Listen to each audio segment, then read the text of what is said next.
Youssef, bonjour. Bonjour Elise. Vous nous parlez d'abord de l'Académie équestre de Barthabas qui fête cette année ses 10 ans. Oui, alors après 10 ans d'activité, ce n'est plus une académie mais un véritable centre chorégraphique. Ce sont d'ailleurs les mots de Barthabas. Car pour lui, faire du cheval, ce n'est pas du sport mais de l'art. Et il le démontre en fait à chacun de ses spectacles, on le sait. Alors la création qui illustre le mieux cette évolution, c'est La Voix de l'écuyer. Elle met en scène les élèves de son école. Ce sont 9 jeunes filles qui vivent toute la journée avec les chevaux, les dressent, les soignent. Et à l'heure du spectacle, elles se transforment, j'ai envie de dire, comme dans un conte de fées, en de magnifiques écuyères qu'on voit ici, qu'on va voir, qui maîtrisent le chant, le tir, l'art à l'arc et l'escrime. Et moi, quand j'ai vu ce spectacle, Elise, j'ai été carrément envoûté par leur grâce. Elles n'ont vraiment rien à envier aux ballerines de l'opéra. Je pense que je vais passer plus de temps à l'Académie qu'à l'opéra maintenant. C'est un très beau spectacle à voir dans un magnifique lieu, les grandes écuries du château de Versailles. On sent que vous avez été séduit Ouais, par les écuyères, Youssef. Je le recommande, c'était magnifique. On continue avec un autre anniversaire, puisque cette année, on fête aussi le centenaire de la naissance d'Aimé Césaire, très grand écrivain et poète.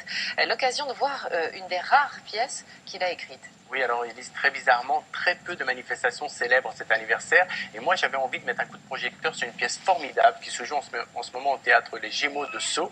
Alors cette pièce, c'est une saison au Congo. Elle raconte l'histoire de l'indépendance de ce pays.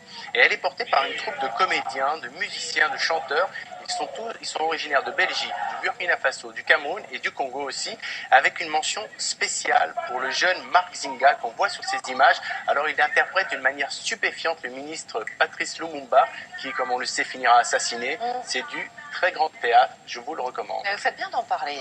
On termine avec la 8e édition du festival Automne en Normandie. Oui, alors avec une affiche à faire mourir, rêver, mourir de jalousie les salles parisiennes. 60 spectacles de danse, théâtre, concerts autour du thème masculin, féminin.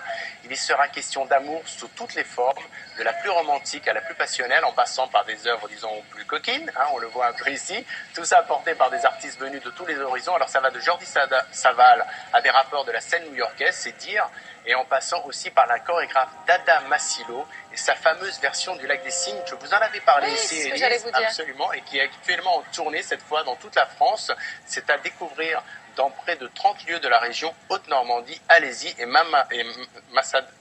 Dada Massilo, qu'on a vu sur ces images, est en tournée dans toute la France, donc elle sera partout. Allez la voir. On a vu le site internet pour les réservations. Chaque fois, je me prends les pieds avec non, mais ne vous inquiétez pas, ça arrive à tout le monde. Merci à vous, Youssef. On vous retrouve la semaine prochaine avec tous vos pieds.